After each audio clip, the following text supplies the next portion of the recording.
On behalf of the League of Women Voters of St. Paul, in partnership with the League of Women Voters of Roseville area, I welcome you to the broadcast of the District 3 Ramsey County Commissioner Candidate Forum. We appreciate the candidates taking the time to be here tonight and the audience taking the time to listen. The forum is being live streamed on the St. Paul Neighborhood Network and broadcast live by 9 North on cable channel 19 and on 9north.org. Recordings of this event, even of a computer screen, may not be used without the express written approval of the League. The League will only allow audio and video of this event to be broadcast in its entirety, except by the media reporting the event. Before we begin, we need to acknowledge that our communities are located on the ancestral lands of the Dakota and Ojibwe peoples, and recognize that much of the wealth of our country was built by enslaved Africans and obtained through settler colonization. The colonial and racist ideologies and systems of the past are embedded in our current systems in subtle and not so subtle ways, and require our mindfulness to create ever greater equity. My name is Rachel Geiser. I will be the moderator tonight. I'm a League-trained moderator and a member of the League of Women Voters of Roseville area. I am not a resident of District 3, and so do not have the privilege to vote for either of these candidates. The League of Women Voters encourages informed and active participation in government, works to increase understanding of major public policy issues, and influences public policy through education and advocacy. Our membership is open to all, age 16 or older. The League is proud to be nonpartisan, neither supporting nor opposing candidates or political parties at any level of government. Sponsorship of this forum is a public service, providing you with an opportunity to hear the candidates discuss important issues face-to-face, and is not an endorsement by the League. All opinions presented are those of the candidates, not of the League of Women Voters. The candidates have all agreed to the forum rules, which were included in their invitation to participate, and I know that they'll give us a respectful and informative evening. Tonight, we have the candidates running for the District 3 Ramsey County Commissioner position. With us at the moment is candidate Trista Mattis-Castillo. Candidate David Singleton is expected to arrive later. Questions from voters were emailed to the League. Because there are many topics of interest to the community, similar or related questions may be merged together to help us cover more topics. The candidates will have up to 3 minutes for opening and closing statements and 2 minutes for responses to questions, unless I indicate otherwise. Rebuttals are only allowed if a candidate is called out by name by another candidate and will be limited to 30 seconds. The timer here will hold up a 30-second warning sign and then a stop sign when the allotted time is up. Candidates may finish their sentence and then must stop. Candidates drew numbers, but we're going to wait on that to determine the order, and then I'll switch off every time. Closing statements will be in the opposite order of opening statements. And that's enough for me. I'm going to start with our opening statement here. So candidate Mattis-Castillo. Yes, thank you so much. And I want to first say thank you to the League and to the cable network for airing tonight's discussion, and for the work that the League of Women Voters has done across the state of Minnesota to organize these events. So I just want to say thank you to you all for putting these on. I'm Trista Mattis-Castillo, and I'm currently the chair of the Ramsey County Board of Commissioners, and I'm running for re-election for District 3. I'm completing my first term of office. It has been a wild 4 years, none of which could have been anticipated when we were planning on the work 4 years ago. But I will tell you, it hasn't been all bad. It has been an interesting time through the global pandemic, where our public health at the county really rolled out services to our community in the most inclusive way. We have the highest rates of vaccinations in Ramsey County across the state. We have worked with many different communities to make sure that they had the right information around COVID. And had access to vaccines if they chose to take them with the right information. So something we can be very proud of. After the pandemic started, we also had the murder of George Floyd, and we had civil unrest here in District 3, where we experienced a significant amount of damage during the uprising and unrest. And our community came together very strongly, and the county came together very strongly to work in community to make sure there was still access to food, access to services, and then to think about how we begin to build back or build new for the first time in a really inclusive way. We've set our priorities around racial equity, not just as a talking point, but actually as a call to action for our entire community. And we have invested our money to back that up. So there was an additional onset of funds that came from the federal government in response to both the pandemic and civil unrest that we were able to invest directly into our community with historic investments in affordable housing, historic investments into small business and growing our BIPOC businesses here in the county, and thinking about how we deliver services better. So even though we had tremendous turmoil, it was difficult to deliver services as many of our employees and staff were working remotely and working from home. We figured out how to do it, and we worked together to do that.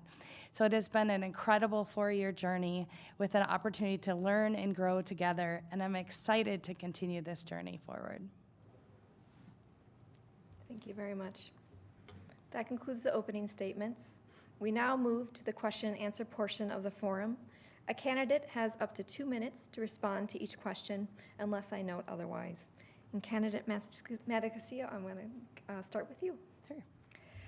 What is the most important climate issue for the county to address, and what strategies, if any, would you promote to address this issue? I love this question. So I think that it's really important to understand that addressing climate change and resiliency of our community is essential that every level of government take action. And in fact, I believe it so strongly that this year, as I became board chair, we added it as one of our strategic priorities of the county, climate change and community resiliency. We know that the impacts of climate and the changing to our environment is not only impacting Ramsey County directly, but it's going to impact our communities of color and low-income communities the most. When you think about resiliency, when you think about how our homes might be built to withstand weather changes and extreme weather changes. And so it's really important for us as a county to take a holistic approach, not only in how we design and plan for the future, but how we invest our dollars today. So as we're thinking about those historic investments in affordable housing and new projects, we want to make sure that the housing being built can withstand climate change. As we think about planning for our roads and road construction, how does that change, whether it's in the materials we purchase, the speed of the roads, the design of the roads that impact our communities, whether that's air quality, water quality, or the resiliency around heat and cold extremes. And so we're taking a holistic approach, looking widely at the county and doing a whole assessment, similar to what we had done with our economic development plan around housing and businesses, but to take a look at it and really address how we can decarbonize Ramsey County, how we can approach this issue, and how we invest every dollar with an eye to climate and resiliency. Thank you. Next question. Should county residents have an opportunity to be heard at county board committees, county board workshops, and county advisory committee meetings? If yes, how would you ensure this? Yeah, so I think I need to unpack that question because it's really loaded, and unfortunately there isn't currently in our system a space at all of those things. But we do want the community to be heard and their voices to be heard, and the work that we're doing really is driven by the community. So we have changed already and continue to grow our advisory committees, our community support committees, and all of our new programs. We're doing it with community. So a fine example would be our Transforming Systems Together. We went out to community leaders across the community that actually elected other representatives from the community to help us design that work, to think about what is it around transforming our systems of justice, what is the biggest thing they need to work on. And so the community chose their North Star and are leading that work. We have worked with trusted messengers throughout the pandemic to make sure that we're reaching community members that people trust from a friendly face in community. We have a very diverse community in Ramsey County, to make sure that we're working with community. We appoint advisory committees. We have about 25 advisory committees at the county, maybe more, that we actually we put out a call for applications. Community members from different districts apply. There is a screening process, but we make sure that we have a diversity of voices to help lead that work. And so when they're doing that work, then they come and present to us at workshops. So community is being heard at the workshops. They're delivering the information and program design directly from the community. Great, thank you. Next question. In regard to the Rice Creek Commons development in Arden Hills, what is the role of Ramsey County, if any, to ensure the development moves forward and for other considerations for the development, such as housing, public transit, and changed office retail needs in the current economy? Yeah, so, this is I'm going to tiptoe a little bit on this only because, we recently had a ruling on a lawsuit, and so I don't want to get the county in trouble. And even though I'm a candidate in this space, I still represent the county. But it is really apparent that we need to continue to move forward in our values. We want to partner with the leadership of Arden Hills, the elected body, and the community of Arden Hills to make sure that we're delivering what the needs of the community are. And what we know that those needs are is more affordable housing. There's a huge opportunity at that development for more density, for appropriate density of the land that is there, and to make sure that we have opportunities for affordable housing, for senior housing, for mixed use, and for income for jobs and businesses.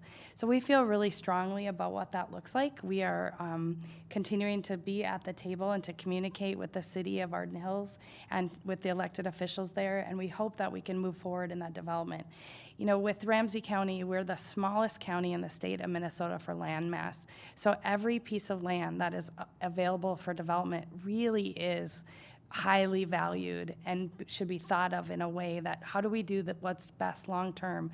Again, thinking about our environmental goals, thinking about our racial equity, but also thinking about how we use land and to make sure that we're getting the highest, best use for our taxpayers and our community. So this is a really important topic that we don't take lightly, but it's gonna require partnerships, and it's gonna require the community making sure that their voices are heard and that we're talking in partnership around how do we make sure that there's opportunity and access.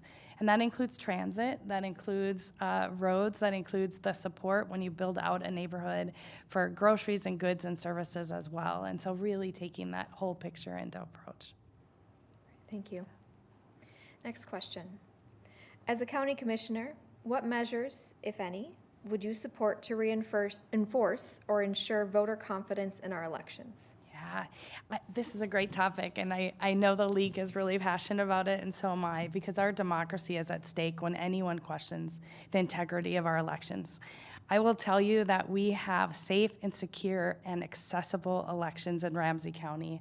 I know I personally have certified elections. It was the greatest joy of my life to be able to certify the election, to really take into account what does that look like.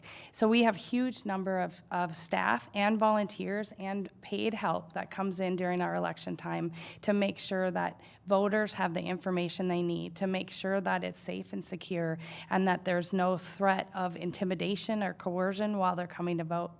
We check our numbers, we recheck our numbers, and we certify our elections.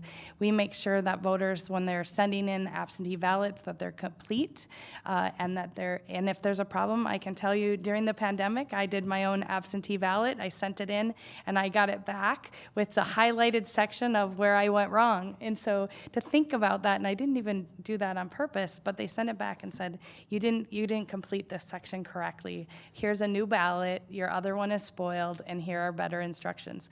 And so to think about every level of that detail that it goes into making sure that we have fair and safe elections is really important. And for county commissioners across the state, and especially in Ramsey County, this is a personal issue because it's up to us to make sure that that's happening. Thank you. Next question. What is the state of public transportation in Ramsey County? What changes, if any, would you support in regard to public transportation? Yeah, public transit is something that's incredibly important as we think about transit for our future. Again, if you line up our climate goals and decarbonization, we can't do that simply on electric vehicles. We need to have public transit services. We have over 500,000 people living in Ramsey County, and if we want to reduce vehicle miles traveled, the best way to do that is through transit service. And we need to improve our transit service. And that is through reliable, dedicated services in every neighborhood. That isn't just for commuters, but for someone who wants to go to the grocery store or a doctor's appointment or needs to take the kids to school in multiple stops. So we need to increase our transit access in Ramsey County. We partner at the county with the Met Council and sometimes advocate to the Met Council for our own needs as well as to the state. Since I've been on the county board, I've advocated for additional bus rapid transit in my community, and we have successfully secured future lines on Rice Street and Como Avenue, which is really exciting because these are neighborhoods that have not had reliable service in the past, but need that and have a high need for reliable, accessible service. What that also means is that we need to reconstruct our roads to make sure that our transit can pass and that buses can come frequently with improved stops. So we're investing in those areas with the Gold Line, the Purple Line, and then the bus BRT lines as well. Thank you. Next question. What changes, if any, would you make to Ramsey County Board and staff rules and procedures to make the decision-making process open and transparent to the public? So I believe that our decision-making process is open and transparent to the public.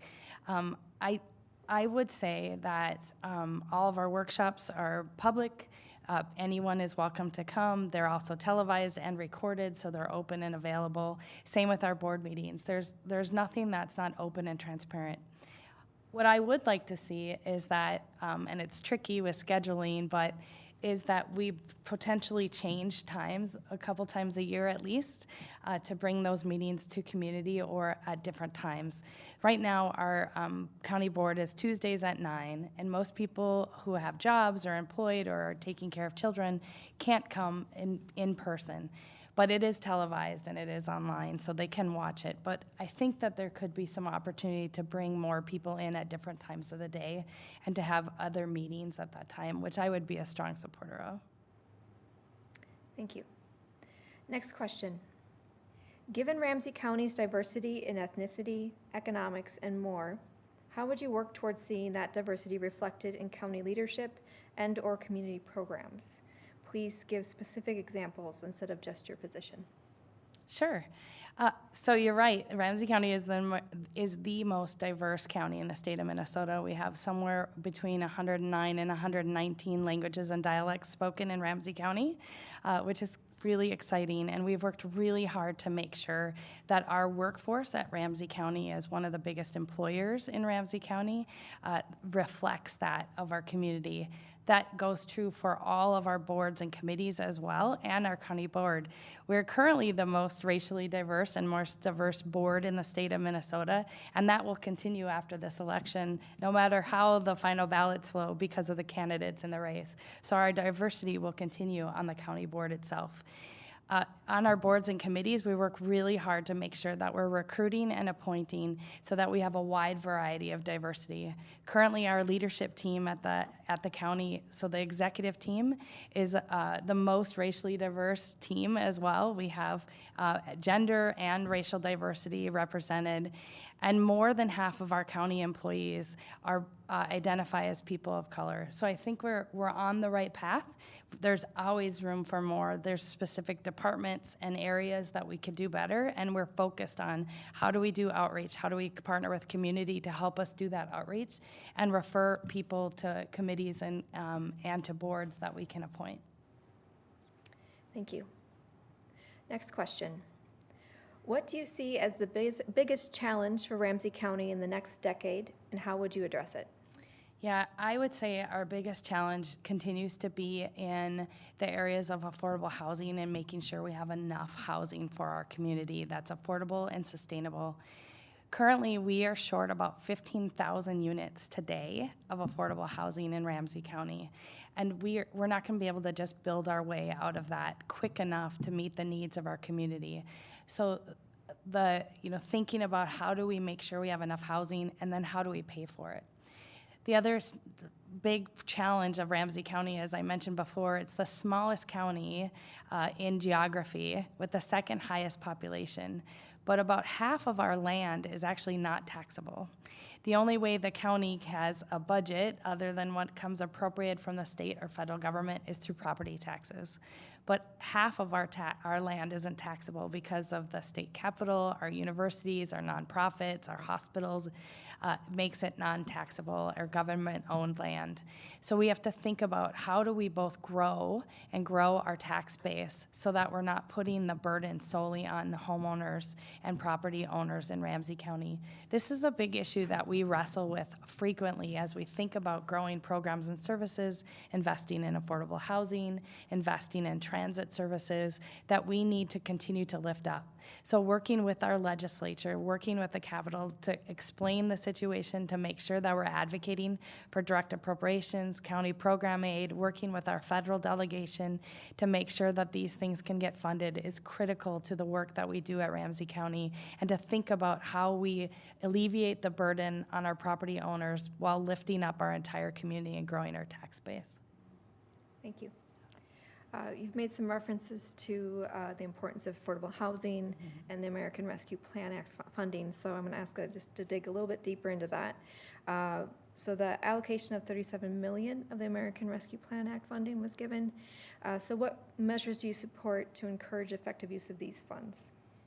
So so specifically the $37 million you're talking about went directly for affordable housing.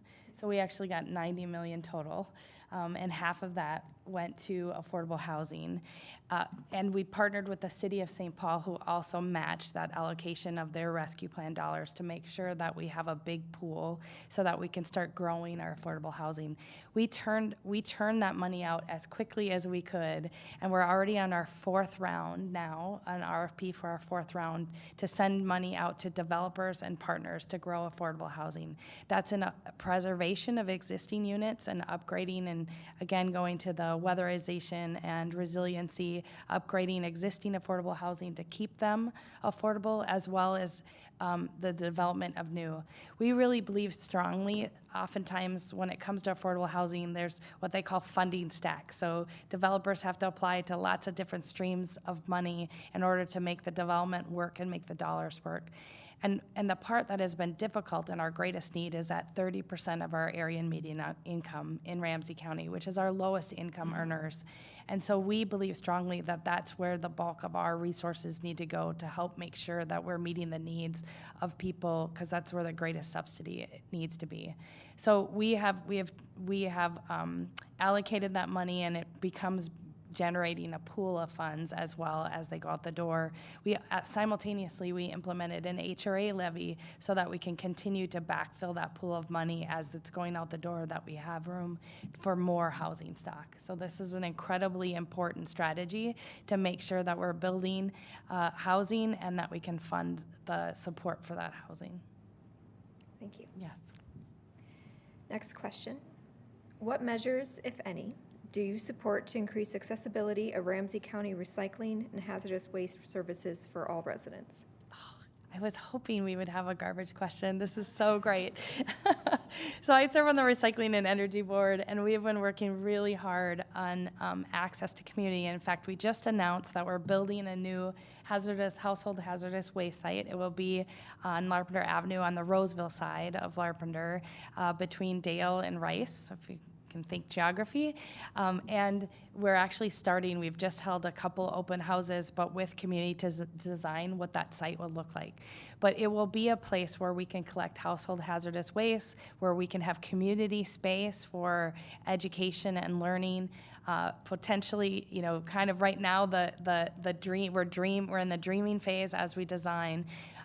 But also having potentially a tool library or permanent fix-it clinics, because we really want to help our community think about how we reduce, reuse, and recycle. And it has to go in that order. We need to reduce our overall waste altogether, and then we need to reuse as much as possible, and then recycle. Recycling is an interesting area that it's only recycling if there's a market for it, and there isn't always a market. So sometimes we feel good about putting our plastic bottles in the recycling bin, But if there's no one to buy those plastic bottles, it's not really recycling. And so that's why it's incredibly important for us to think about reducing, reusing, and recycling. So to have a place here, Roseville is the center of our county, to have a place that community will be able to go predictably with standard hours to bring those things is going to be really exciting. But it also is an opportunity for us to think what else we can do in those spaces, to think about a circular economy and reusing our items while we recycle. Thank you. Yeah. Next question. What are your top priorities for public safety, in particular for those suburbs that contract with the Ramsey County Sheriff's Office for law enforcement? Yeah, so public safety is really important, that we're making sure that we're taking care of our communities in public safety, that we have the ability to respond appropriately. And, you know, as we've seen over the last couple of years, our law enforcement is tapped out in many ways. They're exhausted, and they're doing good work, but they're exhausted. And so to think about how we're also making sure that we have resources available so that they can continue to perform well and do good work with our community. One of the things that we did is we invested $16 million of our ARP funds, so our American Rescue Plan funds, into community first public safety in Ramsey County. And what that looks like is actually from the source of the call. So when a call comes into the 911 call center, we have redesigned with community. We had a large community advisory board to say, what are the top 100 most frequent calls 911 receives? And what's the appropriate level of response? So if someone calls and says they have a cat in the tree, do we really want to send fire rescue out to get a cat out of the tree? It's very expensive, it's very taxing and time consuming. Or should we send someone with a ladder? So I use that kind of a little tongue in cheek, but it's a great example of meeting the appropriate response for the appropriate call. So we took things like a mother calling, it's very frequent to call, their child is unwilling to go to school and mom has had it. And they want help. Well, we don't necessarily want to send law enforcement, but we might want to send a social worker or a community member who's trained to help with that situation. We want to make sure if someone's in a mental health crisis that we're sending the appropriate level of response, especially if it's not a violent situation, but they just need help, that we're sending social workers. And this change is not only going to help with community public safety in the whole county to include those contracted cities, but it also frees up our officers to do the work that only officers can do. Thank you. Yes. What measures would you support to promote public health in the county? Well, I think we have seen the value of public health over the last couple of years, and I just want to say a special shout out to our public health team. They have worked tirelessly to make sure our community is safe and healthy and has the information they need. We've worked really hard with community through trusted messengers, and I think that's a really great program that we need to continue to fund so that folks who maybe haven't always trusted government for a very good reason. We have a lot of immigrants and refugees who have had different experiences. Even our African American and former descendant of slaves have had bad experiences with government, especially when it comes to public health and experiments, and so they don't trust. And so we've worked really hard to push this out to a level, working with Black Nurses Rock, working with our Hmong American Partnership and our Karen organizations to make sure the information is received to community. And I think that needs to continue, whether it's the COVID pandemic or it's the next pandemic, unfortunately, on the horizon. As our systems change, we need to continue to make sure that we're building trust with community from faces and voices that they already trust so that we can build out this system. And I would continue to support our entire public health team to make sure we're addressing those issues. Thank you. Next question. How would you strike a balance between satisfying the short-term desires of constituents with the sometimes conflicting long-term goals of the county?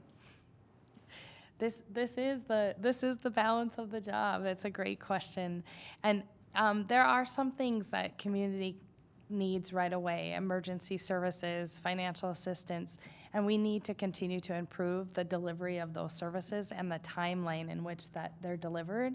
And I think that's something that we are working to address, and it's going to take a little time, but we need to do it, and we need to take that really seriously. I think we still need to think about the strategic plans and be really thoughtful about the way we do it. A great example would be the environment and climate. We need to take a holistic view and not just the short-term quick fix. A fine example of that is the 94 freeway. There's a lot of conversation about how that destroyed a neighborhood, the Rondo community when 94 came in, but it also had detrimental health outcomes for that community as well, with air pollution, higher levels of asthma, and actual mental health issues because of the toxins in the air, and because it was a short-term look and not thinking for the future. So we really do have to take a whole look at when we're investing, when we're designing, and what does that look like for our community, so that we're not just doing the same old because that's where the road is or that's the way the road has always looked, but maybe we truly need to take a look at reducing lanes, slowing cars down, making sure we're investing in transit. Maybe it's changing the species of our trees, as we've seen a lot of blight in different tree species over the last several years. And if we think about long-term about how we change the variety of those species. And so really taking a hard look at it is incredibly important, but we still need to meet the here and now and the immediate needs of our community. So it's a constant balance, but something that I take very seriously, and I know the rest of the county board does as well. Thank you. For some county residents have difficult time getting healthcare assistance to pay for therapy from the county. What would you do to help people, if any, get easier access to services when needed? Yeah, so one of the things that we've done to get access to services, we do have when you say therapy, I'm assuming you're meaning mental health, maybe. There's lots of different kinds of therapy, but we do have emergency call line and county direct therapy services, mental health services, and crisis line. But the other thing we have done so that the access points would be easier is we've actually created what we call navigators. So we have community sites. Most of our public libraries have community navigators. We've moved our service centers into our libraries where people are in community, especially for those who might be in the suburbs or on the outside of St. Paul, because coming downtown might be tricky or even unsettling. Some people are nervous about coming downtown St. Paul. We want to make sure that people have those access. So during the pandemic, we pushed those services out. We were going to maintain those service centers and continue to grow them, as well as making sure we have navigators. So if sometimes we don't even know what questions we should be asking, we just know we need help. And so going to a navigator at a service center to say, here's the situation, I don't even know where to begin. The navigator can help with getting access, making sure they're getting the right forms, the right information, and getting it delivered to the right places so that we can get our community help quicker. We tried this during the pandemic. It's working. We're making some tweaks to perfect it, and we're going to continue to invest in that into the future. Thank you. Next question. What county services do you believe are critical to ensure the safety and well-being of our communities? Well, I would say all the county services are critical.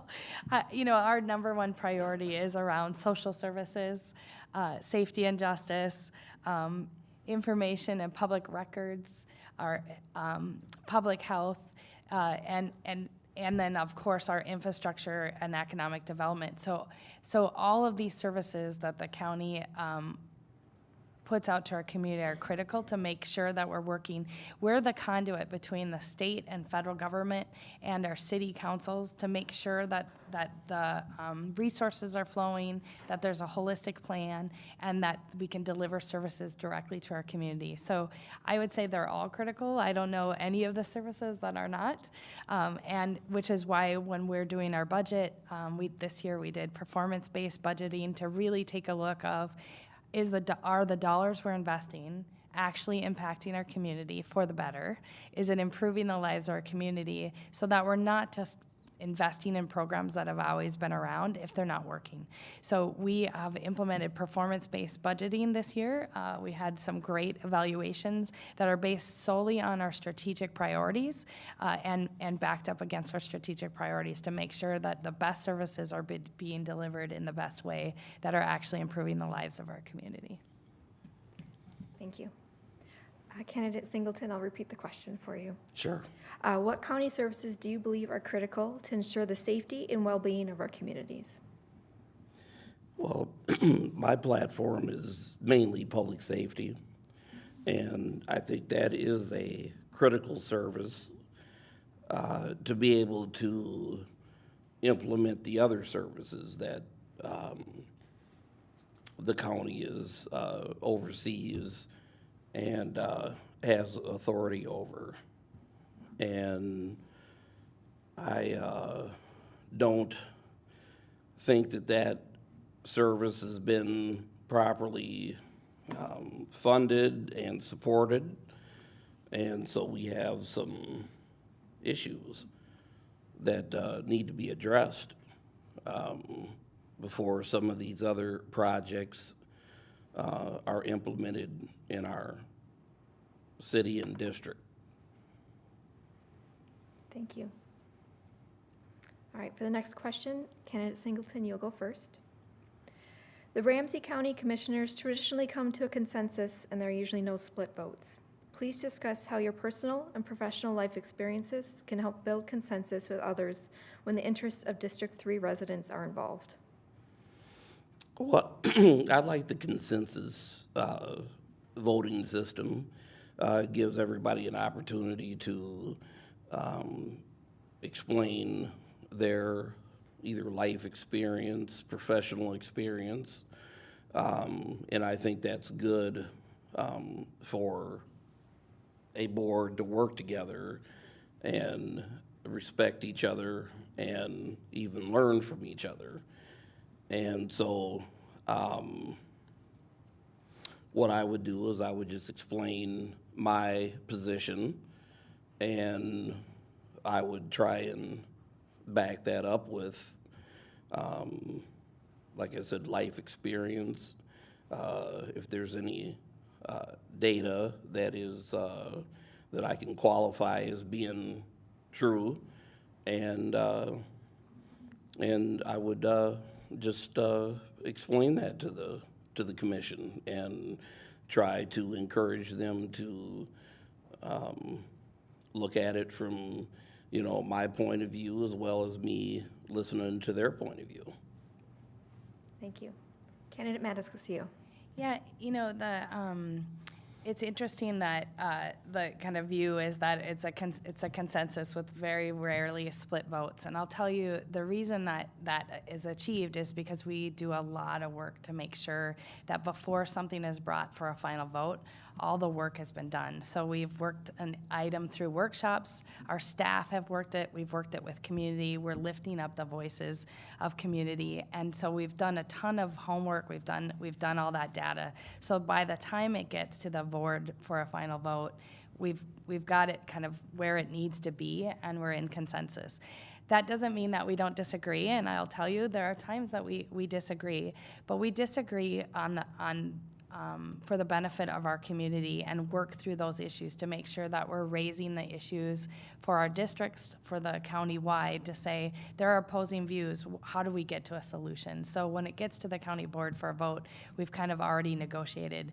I think this is incredibly important because it demonstrates how we can work and collaborate, how people of different opinions and different views really have what's best for our community and for the county at heart, and so we can move those things forward. Now, sometimes we don't get there and we don't have consensus, but we know that it's issue-based and not personal-based, so that when we can move on to the next thing and continue to do that good work together. And it's a great environment at Ramsey County, and it benefits all of our taxpayers in Ramsey County. Thank you. Candidate Mattis-Castillo, this next question is for you. What is your experience with budgeting, and can you describe what that's like? Yeah, so we've had now 4 years of budgeting, specifically on the county government. It has been a really great experience. Chair Reinhardt, who chairs our budget committee, has been a great mentor. Victoria Reinhardt has been a great mentor, but really thinking about how we take a look and hear from every department on what they're working on, what the needs of the department is. And as I said, this year we rolled out performance-based budgeting for the first time, really backing that up to evaluate. We're the only county in the region that does a 2-year budget, and we do that really for planning purposes, so our communities know what we're thinking about as far as a levy or a tax, but also so our residents know what to expect as well. There's not big surprises. And so we're kind of planning out a 2-year picture to think about what needs to happen, but then we're also evaluating. So what? What difference did it make? Are the lives of our community better for it? Have there been changes that have come? Maybe we were expecting dollars from the federal government or the state that either weren't received, or sometimes new money comes in and we need to roll that out. So really taking a hard look line by line at the budget to make sure we're using dollars appropriately, that we're having the biggest return on our investment, and we're delivering the services that we need to deliver. Thank you. Candidate Singleton. Mm-hmm. Well, I've also been a small business owner since 1997, and so I've had to budget my small businesses, and when you have a small business, it's not that, the line's not that big, and so you have to be able to prioritize, and you have to be able to understand where you can put things and when you can put things. I was also with the president of the district council over in Summit University. We had a budget there. I was city commissioner with Roseville, and we had to also deal with budgeting there along the same lines. And the main thing is when you're with a small business, you have to make sure you budget to make sure you can keep your business going. And I think when you're budgeting with a city, county, or state, you have to make sure that your budget is in line with public safety and essential city, county, or state services. Thank you. Next question, and Candidate Singleton, I'll start with you. Mm-hmm. Domestic violence, dating violence, sexual assaults, and stalking continue to plague many of our nation's communities, but immigrant women, LGBTQ plus victims, community of colors, and Native women face particular challenges. What would you do to ensure that all victims of violence receive the protection and services they need? What was that second one? It was domestic violence, and which other one? Dating violence, sexual assault, Dating and violence. stalking. Okay. Well, as far as my understanding with the position of county commissioners, we establish policy and operations, and we fund different budgeting line items. So I would make sure, as your commissioner, that the law enforcement and other nonprofits that showed that they had some success, I would make sure that they were funded properly, so that that we could continue to prevent and also prosecute people that are engaged in domestic violence. Thank you. Candidate Amanda Castillo. Thanks. It's a really timely question, as it's Domestic Violence Awareness Month. And we have worked really hard. In fact, I'll be presenting a proclamation with our partners, St. Paul's Partners in Prevention, that really helps mostly women, but women and families who are escaping domestic violence to get safe. We fund at the county several programs for domestic violence prevention, for sexual assault response teams, and we've even added additional funding to put in an investigator in the county attorney's office to address these issues. So, we we believe strongly at the county, and I support the start by believing. So if a victim comes forward with a sharing that they have been a victim of abuse, we believe them, and we start there, and we make sure that we engage and connect them with an advocate to get the help that they need, that we're connecting with mental health services, or get them to a point of safety to remove them from the situation, and then walk alongside them individually. This is a really important issue as we think about violence in our community and ongoing trauma, and to make sure that we're really helping our community heal and we're doing the work to support them.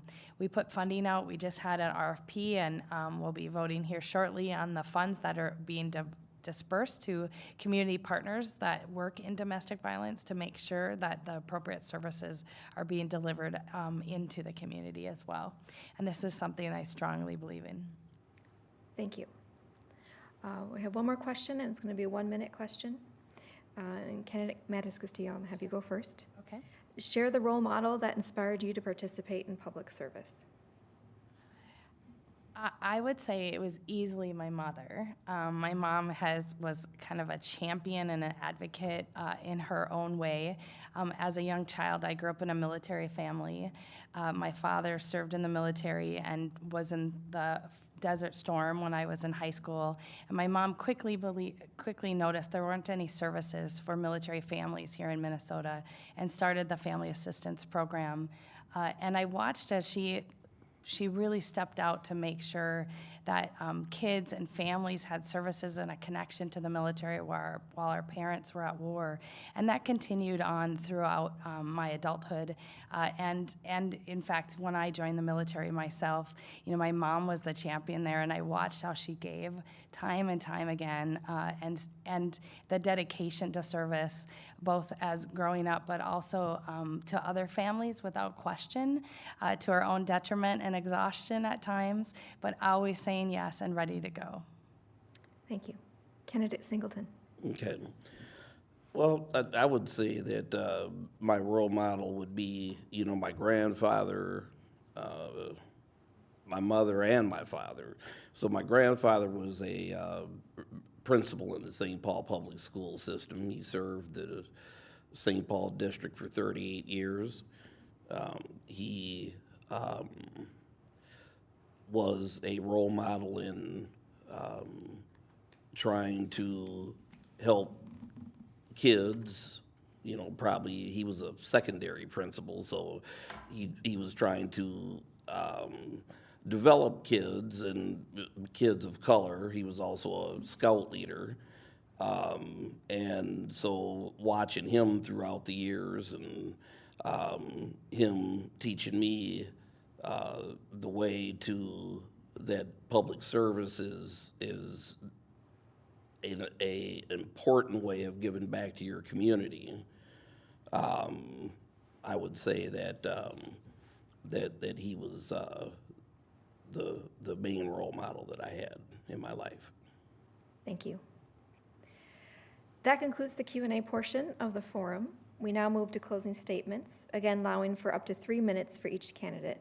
And candidate Mattis Castillo, I'm having you go first. Great, thank you so much, and thank you again for having us this evening. It's always a great opportunity to talk to our voters and to our community to share the great work that Ramsey County is doing and the way that we're looking at it moving forward.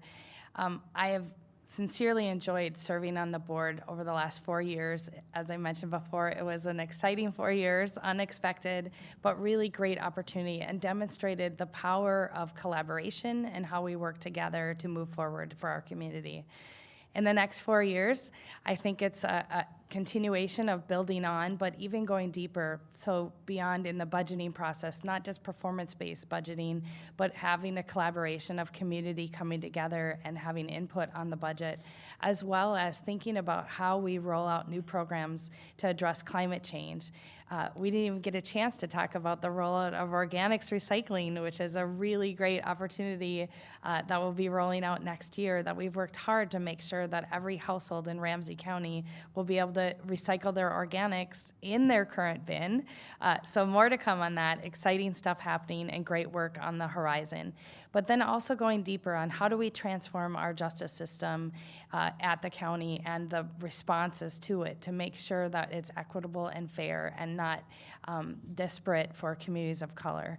How do we make sure that we grow our economy and our tax base with new programs and developments on the rare resource of land that we have to make sure that we're not adding the tax burden to our community? There's a lot of exciting stuff. I'm in it all the way. I'm on the ground in the community, talking to folks every day, and this is a really exciting opportunity. I'll use my last minute just to give a plug about voting. And if you're watching and you haven't yet voted, you have 22 days yet to vote. So you have now until November 8th to go out and vote. And the entire ticket is incredibly important. Our democracy is at stake. Our issues on the ballot around choice and body autonomy, around making sure that our elections are fair and accessible, it's incredibly important. We have open voting sites now. You can still request your ballot, and more sites will open 2 weeks prior to the election, or you can go to your polling place. I would encourage voters to take a look because we have had redistricting and your polling place may have changed. So go on the website at Ramsey County and check elections and find out where your polling place is and make a plan to vote on November 8th. Thanks. Thank you. Candidate Singleton. I would also like to thank you for inviting us to give our thoughts and our experiences and address the voters and the broader community as far as what we would do if we were elected to this office. Public safety is a big platform of mine, not only because I have experience, but without public safety, any of these other initiatives are not going to be successful. You have to, any elected official, any appointed official, that is their main priority, is to keep the public safe. And in District 3, I don't think the public has been kept safe. I'm not blaming that on any one person, but you have to have the right priorities. You have to have the education, and you have to be able to get out there and find out what's going on. You have to support the law enforcement. You've got to give them the proper funding to do what they need to do. And so that's what I will do first as your Ramsey County Commissioner, is make sure that the community is safe. Once the community is safe, then we can talk about some of the other programs that we can implement into the community that will be beneficial for all of us, and make sure that we're not putting people in harm's way. You know, it's important, for us to protect our families, our children, and people in the business community. We need to develop the business community in District 3. They're not going to come in, while shots are being fired and people are getting killed every other day. That's just not going to happen. So I have the experience, I've got the leadership, and I've got the support to make that happen. And if you elect me as your Ramsey County Commissioner, sometimes you have to do something different to get the result that you're looking for. Doing the same thing all the time doesn't always do it. So again, my name is David Singleton. I am your candidate for Ramsey County Commissioner, District 3, and I'm asking for your vote on November 8th. Thank you.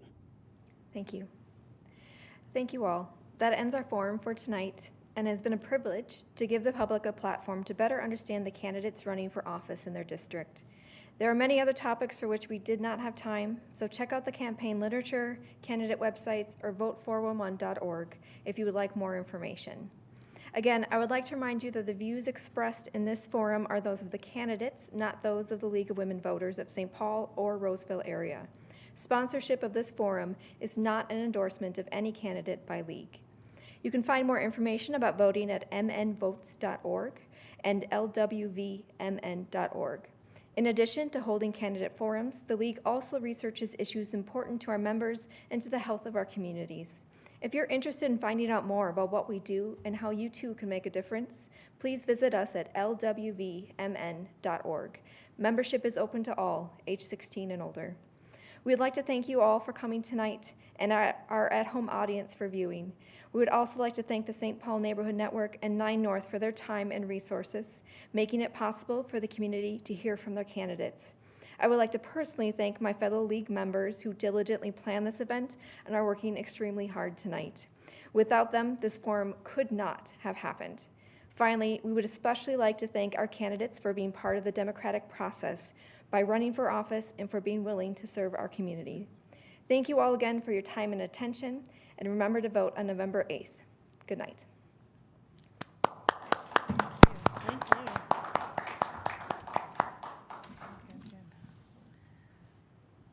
Are we good?